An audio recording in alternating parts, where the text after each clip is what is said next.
Scheme आपके फायदे की।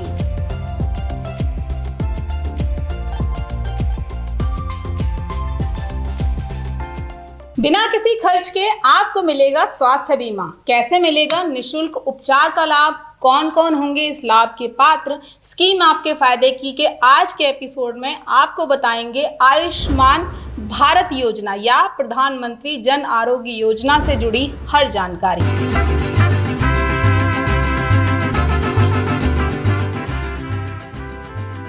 नमस्कार, आप देख रहे हैं देश रोजाना का कार्यक्रम स्कीम आपके फायदे की, जिसमें आज बात करेंगे एक और फायदे की स्कीम यानी योजना की, आयुष्मान भारत या कहें प्रधानमंत्री जन आरोग्य योजना। क्या है इस स्कीम का उद्देश्य? आप इसका लाभ पाने के पात्र हैं या नहीं? अगर पात्र हैं तो लाभ कैसे पाएं? क्या क्या लाभ ये स्कीम आपको देगी? ऐसे तमाम सवालों के जवाब सरल भाषा, सहज तरीके से आप तक पहुंचाने की पूरी कोशिश करूंगी।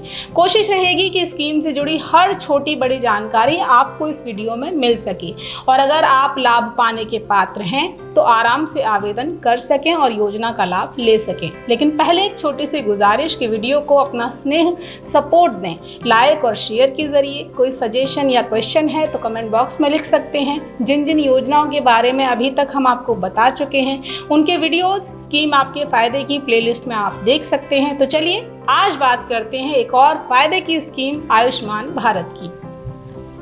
आयुष्मान भारत योजना, जिसे प्रधानमंत्री जन आरोग्य योजना भी कहा जाता है, इसकी शुरुआत की घोषणा केंद्र सरकार द्वारा साल 2018 के वित्त बजट में तत्कालीन वित्त मंत्री अरुण जेटली द्वारा की गई थी और योजना के 2 स्तंभ निर्धारित किए गए थे। पहला, 1 lakh health and wellness centres establish करना और दूसरा, बीपीएल कार्ड धारक 10 करोड़ परिवारों यानी देश की लगभग 40% आबादी को 5 लाख का हेल्थ इंश्योरेंस कवर देकर उससे जोड़ना। नेशनल हेल्थ पॉलिसी द्वारा रिकमेंड की गई ये स्कीम 25 सितंबर 2018 से देश भर में लागू हुई। भारत सरकार द्वारा प्रायोजित सबसे बड़ी स्वास्थ्य योजनाओं में गिनी जाने वाली आयुष्मान भारत योजना का उद्देश्य है समाज के गरीब वर्ग को स्वास्थ्य बीमा का लाभ देना, स्वास्थ्य बीमा सुविधा मुहैया कराना ताकि जरूरतमंद गरीब तबके के लोगों परिवारों को सरकारी और प्राइवेट हॉस्पिटल्स में कैशलेस ट्रीटमेंट प्राप्त हो सके, मिल सके। अब बात आती है कि इसके तहत मिलने वाले लाभों की वो क्या क्या हैं, लाभ किन्हें मिलेंगे। तो पहले बात करते हैं कि किन्हें इस योजना के तहत लाभ मिलेगा।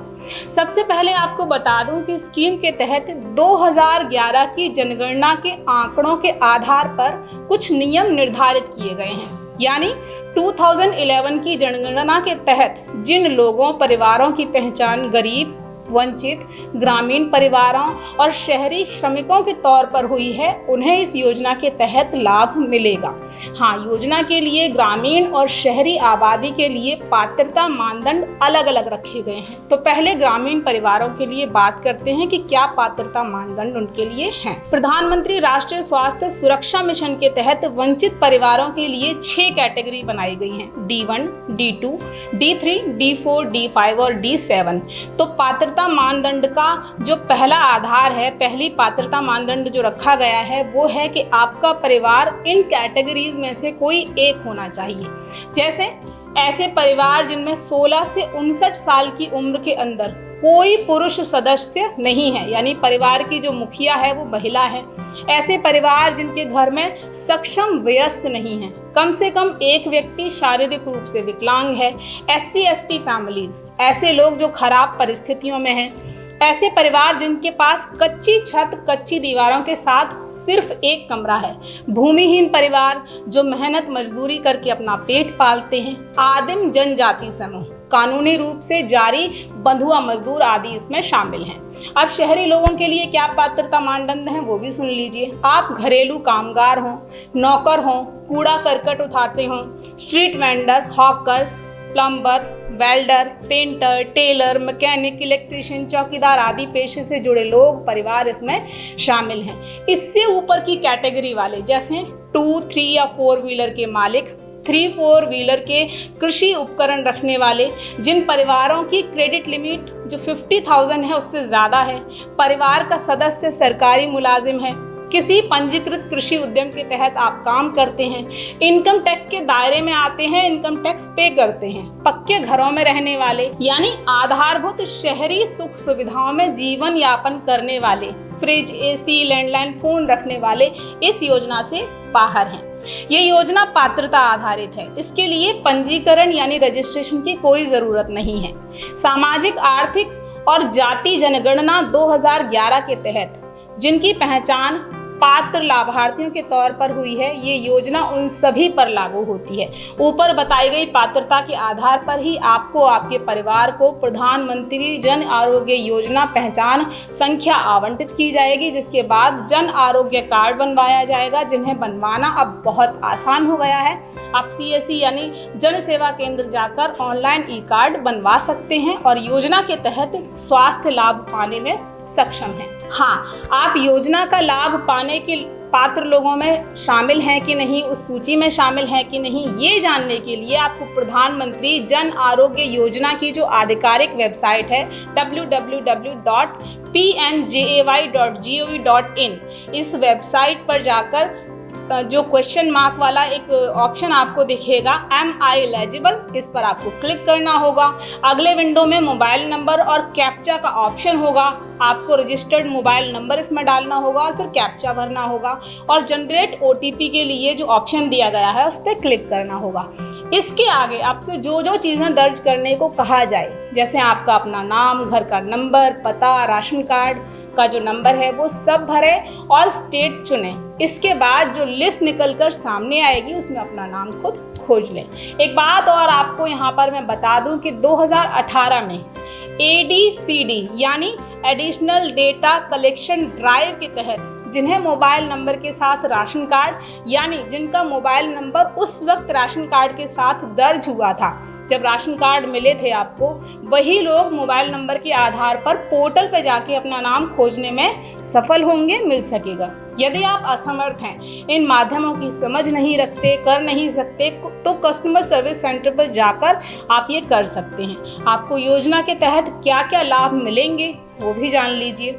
योजना के तहत आपका जो स्वास्थ्य बीमा होगा उसमें आपको यानी आपके परिवार को 5 लाख तक प्रति वर्ष निःशुल्क उपचार की सुविधा मिलेगी, ट्रीटमेंट का लाभ मिलेगा।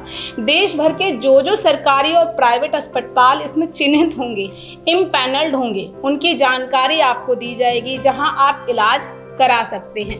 अस्पतालों की लिस्ट आप आधिकारिक वेबसाइट www.pmjay.gov.in पर क्लिक करके फाइंड हॉस्पिटल के ऑप्शन पर जाकर देख सकते हैं। कोई क्वेरी है, कुछ जानना चाहते हैं, समस्या है तो 1455514555 हेल्पलाइन नंबर है, इस पर कॉल करके भी आप योजना से संबंधित जानकारी ले सकते हैं। योजना के तहत किसी बीमारी के कारण अस्पताल में भर्ती होने से 7 दिन पहले तक की जांच और भर्ती के दौरान इलाज, खाना, रहना, फिर अस्पताल से डिस्चार्ज होने के बाद भी 15 दिन तक चेकअप और दवाएं आपको निःशुल्क मिलेंगी। कौन कौन सी स्वास्थ्य समस्याएं इसमें कवर्ड है वो भी जान लीजिए। कोरोना, कैंसर, गुर्दा रोग, हृदय रोग, डेंगू, चिकनगुनिया, मलेरिया, डायलिसिस, घुटने या कूल्हे का प्रत्यारोपण, ट्रांसप्लांटेशन या निसंतानता, मोतियाबिंद जैसी कई गंभीर बीमारियों सहित कुल 1400 प्रोसेस हैं जिनका निःशुल्क इलाज आपको इस योजना के तहत मिलेगा, जिनमें 50 अलग अलग तरह की कैंसर के लिए कीमोथेरेपी, ऑन्कोलॉजी का उपचार भी शामिल है। पहली सर्जरी में योजना के तहत अधिकतम रकम आपको मिलेगी, इसके बाद दूसरी और तीसरी सर्जरी में 50 और 25% तक की रकम आपको मिल सकेगी। इस योजना के तहत लाभार्थी को पहले ही दिन से पहले से चली आ रही बीमारियों के इलाज की सुविधा भी मिलती है। इस योजना में डे केयर खर्च यानी ऐसे खर्चे भी कवर हैं जिनमें 24 घंटे से कम वक्त के लिए अस्पताल में भर्ती होने की ज़रूरत पड़ती है। आपको बता दूं कि इस स्कीम में इम्पैनल्ड अस्पतालों में आपको हेल्प डेस्क पर ही आयुष मित्र मिलते हैं। आयुष्मान मित्र जो आपकी दस्तावेजों से संबंधित प्रक्रिया को पूरा कराते हैं और फिर एक QR कोड दिया जाता है जिसे आप स्कैन करके जो योजना है उसके लाभों के बारे में जो लाभार्थी हैं वो जान सकते हैं, पात्रता को देख सकते हैं। इस योजना के तहत अब तक 4 करोड़ 53 लाख से ज़्यादा लोग लाभान्वित हो चुके हैं। योजना के तहत लाभ पाने के लिए लाभार्थियों को आयुष्मान कार्ड दिए जा रहे हैं। इन्हें वितरित करने का जो लक्ष्य है वो रोजाना 10 लाख आयुष्मान कार्ड कर दिया गया है। साथ ही हर जिले में Ayushman Bharat health infrastructure mission यानी आयुष्मान भारत स्वास्थ्य अवसंरचना मिशन के तहत 100 करोड़ के निवेश के साथ इस योजना को और सशक्त करने की दिशा में काम किया जा रहा है। योजना के तहत देश भर में 28,000 से ज्यादा अस्पताल अभी तक लिस्टेड किए जा चुके हैं और आने वाले वक्त में सरकार देश भर में मेडिकल कॉलेज और इंटीग्रेटेड हॉस्पिटल्स बनाने पर ध्यान देगी, उस पर काम कर रही है ताकि स्वास्थ्य सुविधाओं को और बेहतर और सशक्त किया जा सके और इलाज अक्षम वर्ग के लोगों तक भी पहुंच सके, उस इलाज का जो अभाव है वो महसूस ना करें। आशा करती हूं कि आपको इस योजना से संबंधित तमाम जानकारियां मिल गई होंगी, योजना आपको अच्छे से समझ में आई होगी। अभी के लिए इतना ही, अगले हफ्ते फिर होगी आपसे मुलाकात स्कीम आपकी फायदे की में किसी और फायदेमंद स्कीम की पूरी जानकारी के साथ। देखते रहिए देश रोजाना। नमस्कार। हमारे साथ जुड़े रहने के लिए देखते रहिए देश रोजाना का YouTube चैनल सब्सक्राइब कीजिए। साथ ही देश रोजाना की खबरें सबसे पहले देखने के लिए प्रेस कीजिए बेल आइकन।